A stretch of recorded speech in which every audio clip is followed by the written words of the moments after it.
Hi, this is Upping Your Game, the podcast where experts share the strategies to help you, your team, or your organization thrive in today's fast-paced and ever-changing world. I'm Stephen Krempel, and I'm your host. And today we have Dr. Glenn Hodges, a proud Spartan and seasoned strategist, brings over 20 years of experience in competitive dynamics and leadership, a MSU professor and former Daimler Chrysler executives. He is shaping the next generation of business minds. Glenn, welcome to the podcast. Thank you very much, Stephen. I'm happy to be here. All right, great. Glenn, you know the deal here. I have the first question for you is, tell us a little bit about that program you're leading and what makes it so unique, though. Sure. What makes our program unique? I want to focus on three areas here primarily. One, we have high caliber students. Two, we have a top-notch faculty. And three, we have an advanced curriculum. And when you put that all together, it makes for a very strong program. So in terms of our students, since the onset or the beginning of our program, we've always sought to have high caliber students. We've been very fortunate in that regard. We're trying to get the best and the brightest, and we frequently do exactly that. And there's a few criteria here that we're really focused on. One is we're looking for highly experienced people. You need to have a minimum of 3 years of experience to come into the MSMSL program, but our typical cohorts, the mean number of years of experience is typically about 13 to 14 years of experience. And if you compare that to other MS programs, they tend to be more 2, 3, 4, maybe 5 years. It's quite a difference. So when you're in this program, you're in with seasoned, experienced executives. And also the mean years of supervisory experience typically is about 8 to 9 years. So that is a real strong point for the program. We also draw a lot of people from major organizations. So we've had several dozen Fortune 500 companies represented, many in the Fortune 50, all branches of the military as well as the Coast Guard. We've had people from clandestine services like the Central Intelligence Agency, the FBI, Office of Personnel Management. And then we also have quite a few people from the private sector, so Blue Cross Blue Shield, companies like Kaiser Permanente, Ascension, Trinity Health. So we have a very well-rounded, diverse group of people in terms of where they're coming from, and many from really top organizations. I'd also like to point out that we have people from every major industry group. So we have people from manufacturing, from finance, high tech, many different service industries. And our students are high performers with diverse backgrounds. We have quite a few people who are managers, senior managers, and directors. But we have students that range from single contributors. So, we do have single contributors. That's perfectly fine.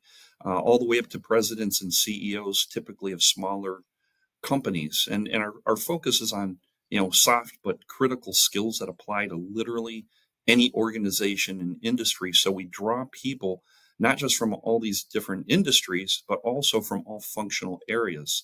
So we have people with engineering backgrounds, manufacturing, accounting, finance, supply chain, etc. We kind of cover it all. And so kind of to wrap up my comments regarding our students is I can assure you, you will learn a lot from your fellow classmates if you're in the program. Really a strong group, really a strong group. I can see why you mentioned the having top-notch faculty, because the expectations of the students who are high caliber themselves expect to be, taught by or facilitated by top-notch faculty. And do you have any kind of, want to share a little bit about your background and your faculty? I know you come from a corporate world yourself, so. Yes, I'd be happy to do that. So, our faculty, I kind of put them into two different bins. You've got the one group of really top-notch researchers. These are people who have, not only are they full professors, but they actually also have chairs, which is kind of the highest thing you can achieve in the academic world. The three people that we have currently as full professors in our program all have more than 100 A journal publications. Those are ones Wow. extremely difficult to get in. It is rare to find a professor with that many A journal publications. So these are very, very strong researchers, but they also have a practical side. All of them also engage in consulting. So they're not, just about theory. The other group we have are people who also have doctorates, so they understand the theoretical side of things quite well, but they've spent much of their career in the actual business world or have spent many years in consulting or a combination of these things. And so they're well versed in theory, but they really are excellent at conveying new concepts in a manner that makes practical application very realistic, and that's important to us. Well, sounds like you have the perfect combination or mix between the two, though, right? You need the research and ongoing, but they still have ongoing consulting practices and up on what's going on in the real world. And then those who have possibly come back at some point in time to achieve their doctorate, but are able to share their experiences with all the students. And I can see why your program is so strong, though. Let me ask you. I know you mentioned a little bit about the student that you're looking, but who's the actual target audience, though? If you had to say, here's the target audience for the program, who'd be the ideal student for you?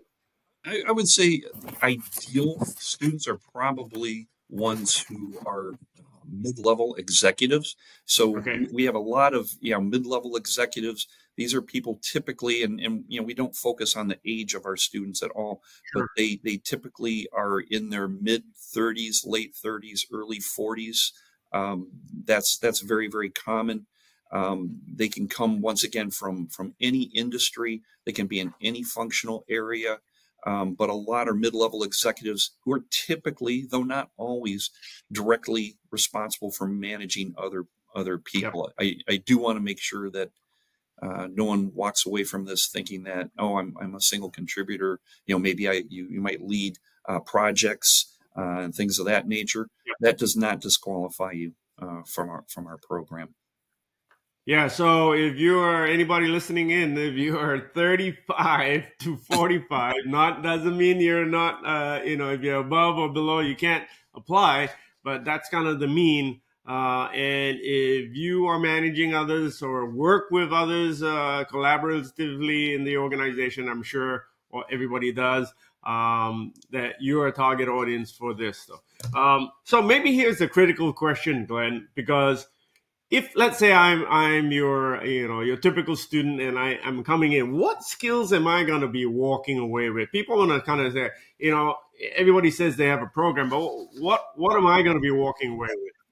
Well, that's a great question. So, I think a real key point here is we're highly focused on having applicable skills. So it's not just about teaching theory. One of the things about Michigan State in general, as well as our business college, the Broad College, and our MSMSL program, is we're always focused on practical application. And so in terms of skill set, what we did at the outset of the program is we spent quite a bit of time identifying key skills sought by employers and students. And then we actually developed a matrix to make sure that we have good coverage of the types of skills I'm going to discuss with you here in a moment. And so, for example, we have 6 courses with significant content pertaining to various aspects of leadership skills, such as leading cross-cultural teams, leading through Mm, complex and rapidly changing environments, and leading the implementation of strategic change. And so these are big leadership type topics, or many others that we cover. But we're also focused, like the name says, it's management, strategy, and leadership. These are the 3 pillars of our program. In terms of strategy, there are 7 different courses we have that have meaningful content related to strategy. And the skills you'll learn would be things like how to effectively analyze the industry environment, how to develop a strategy, how to effectively implement a strategy. And we have a great course on strategic decision making, which will help students identify individual and group biases, as well as other cognitive challenges that can hinder effective decision making. and then provide ways to mitigate those challenges through process, team composition, and dynamics, as well as creating an environment with procedural justice, high psychological safety, things of that nature. In addition, like in terms of management, core management skills are really, really important. Before you can be a leader, you have to be a manager.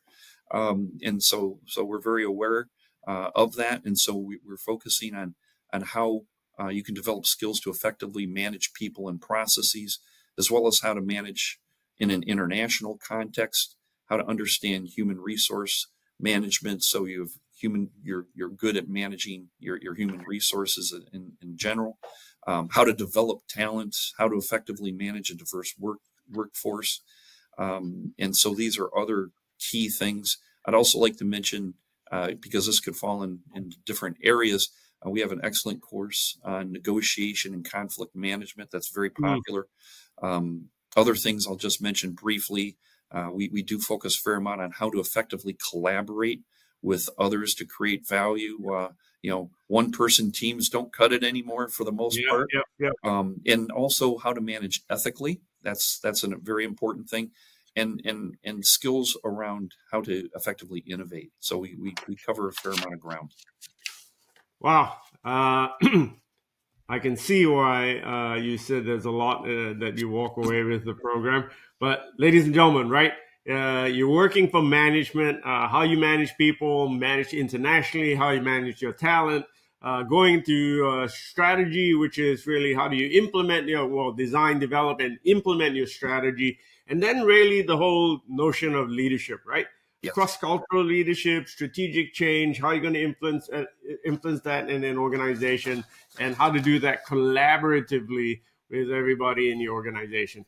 I can see why the management strategy and leadership program is so important to you here at MSU. And Glenn, thank you so much for explaining this. If there's one thing that you wanted to say about the program, well, what one thing you say you leave people with?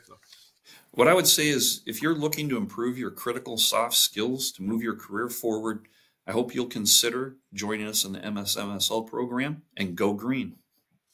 Wow. Ladies and gentlemen, if you are thinking of moving your career, then this is the program for you. Thank you very much, Glenn. Hope to see you in another episode. Great. Thank you, Stephen.